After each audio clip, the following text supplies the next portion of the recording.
12월 22일 금요일 매일 성경 묵상을 시작합니다. 오늘 함께 나눌 말씀은 빌립보서 1장 1절에서 11절 말씀입니다. 빌립보서 1장 1절에서 11절의 말씀을 제가 봉독합니다.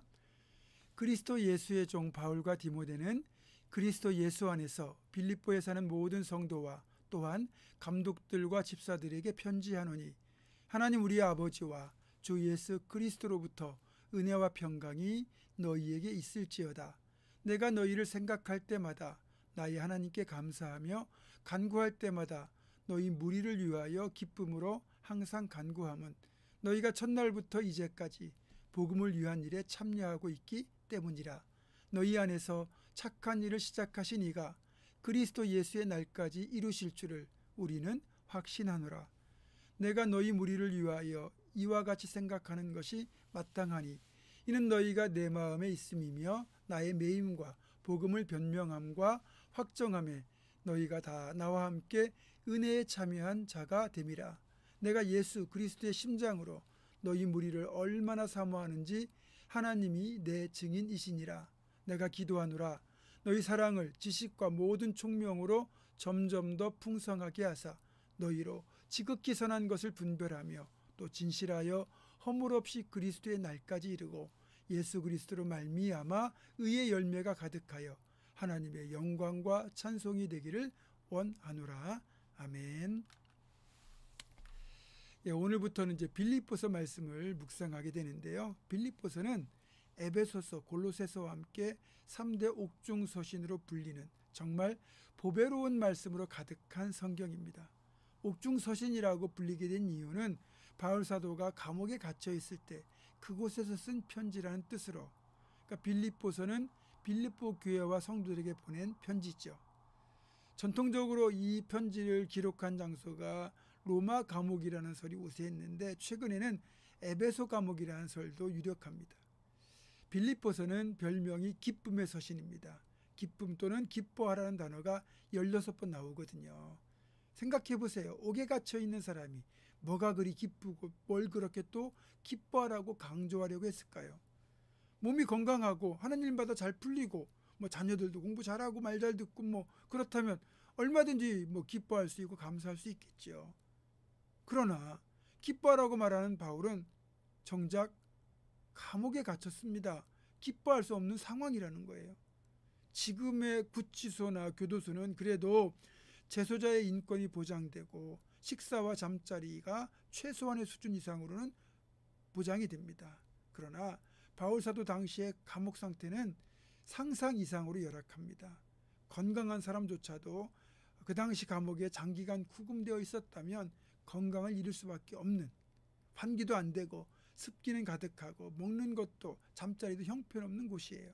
그런 곳에 바울 사도가 갇혀 있는데 그렇게도 기쁨과 감사를 강조하고 있다는 것, 뭔가 우리가 알지 못하는 비밀이 들어있는 건 아닐까요?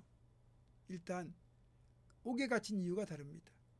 바울 사도가 옥에 갇힌 이유는 세상적인 죄를 지어서 갇힌 것이 아니고 복음을 전하다가 억울하게 갇힌 거예요. 우리 같으면 신앙을 지키려다가 말씀을 전하려다가 이런 어려움을 당한다면 하나님께 따지고 항의할 법하잖아요. 그게 인지상정이고요. 그러나 바울은 복음을 위한 고난이라면 불평하지 않고 오히려 감사할 줄 아는 사람이었습니다. 또 바울의 입장에서 볼 때 기쁨을 힘써 강조한 이유가 또 있습니다.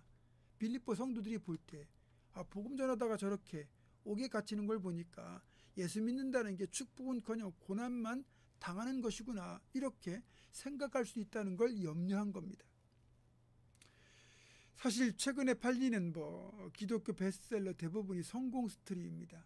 예수 잘 믿고 열심히 신앙생활 했더니 이렇게 복을 받았다고 하는 내용이 대부분이죠. 물론 그렇게 되면 참 좋겠습니다. 그러나 다 그렇지는 않다는 거죠. 신실하게 믿음으로 살고 열심히 기도하고 섬기고 봉사하고 헌신해도 적지 않게 어려움을 겪는 신앙인들이 의외로 많습니다. 오히려 대충 신앙생활하는 사람들이 더 잘 풀리는 경우도 많고요. 안 믿는 사람도 잘 되는 경우가 많잖아요. 그런데 한번 보세요. 욥은 애매히 고난을 당했죠. 에스겔의 경우에는요, 하나님의 심판의 메시지를 상징적으로 전달하기 위하여 갑자기 그의 아내가 죽게 만들기도 합니다. 수많은 신앙인들이 순교를 당한 적도 있고요.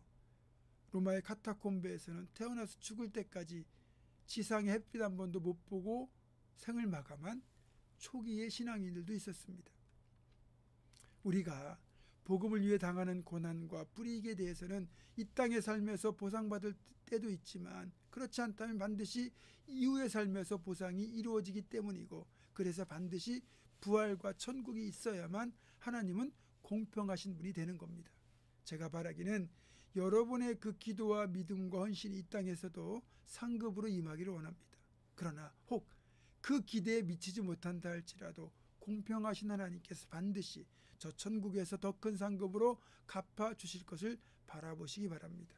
그래서 바울 사도가 오늘 본문 5절과 6절에서 너희가 복음을 전하는 일에 참여하는 것이 바로 착한 일, 선한 일, 복된 일이라고 힘주어 강조하고 있는 겁니다. 자신은 비록 복음을 전하다가 옥에 갇혀 있지만 이것이 하나님 기뻐하시는 선한 일이기 때문에 자신도 기뻐한다고 말하고 있는 겁니다. 우리 본문 중 함께는 감사하게도 전도를 포함하여 선교까지 선한 사역에 대한 열정을 품은 분들이 참 많습니다.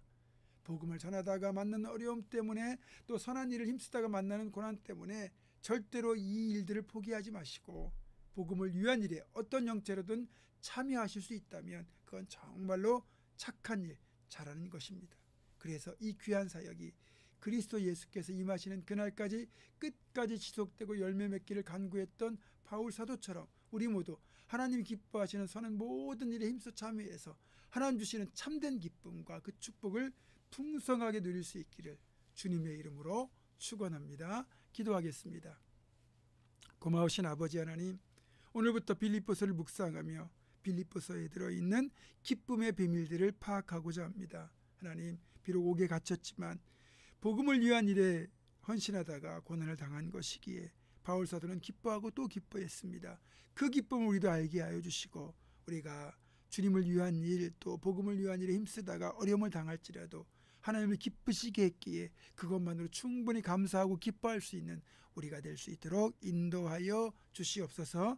예수님의 이름으로 기도하옵고 이제는 우리 주 예수 그리스도의 은혜와 하나님의 사랑과 성령의 교통하심이 끝까지 하나님 기뻐하시는 선한 일에 힘쓸 것을 결단하는 사랑하는 모든 성도들, 이들의 삶과 가정과 생업과 앞날과 우리 교회 위에 지금부터 영원토록 함께 하시옵기를 간절히 축원하옵나이다.